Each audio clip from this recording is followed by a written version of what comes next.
আমরা মনে করি নামাজগত অবস্থায় মারা গেছে উত্তম মৃত্যু, বাবারে খানা খাইতে যে মারা গেছে এটা উত্তম মৃত্যু।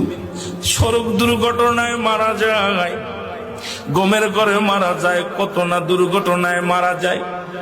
আল্লামা মুফতি আমজাদ আলী সাহেব তার কিতাবের মধ্যে লিখতে যায় বললেন, মানুষ শোনো, 70টা তাজা উটের গায়ের চামড়া জবাই না করিয়া উল্টো দিকে টান দিয়ে লবণ আর মরিচ লাগায় দিলে যতটুক যন্ত্রণা হয়,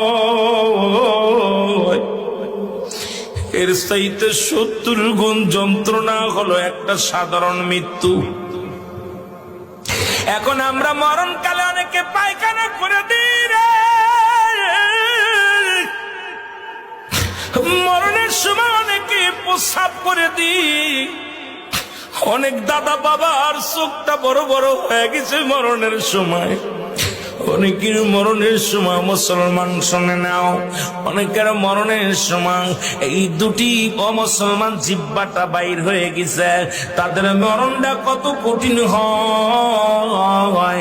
সহজ মৃত্যু যদি এত কঠিন হয়, কঠিন মৃত্যুটা কত কঠিন। আর কত মানুষের জানাজা পড়লা, কত মানুষের দাফন করলা, কত মানুষের শেষ গোসল করে দিলা।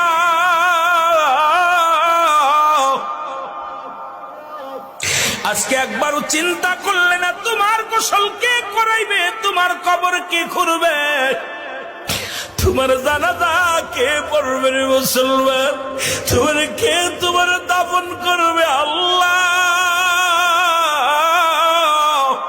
এই কার জন্য তুমি সুদ খাও, কার জন্য ঘুষ খাও, কার জন্য জিনা ব্যভিচার করো, কার জন্য মিথ্যা মামলা দাও, মিথ্যা কথা বলো, কার জন্য পরের বউ ভেঙে নিয়ে যাও, কার জন্য তুমি অন্যায় পথে পা বাড়াইলা, দুনিয়ার সম্পদ করলাও।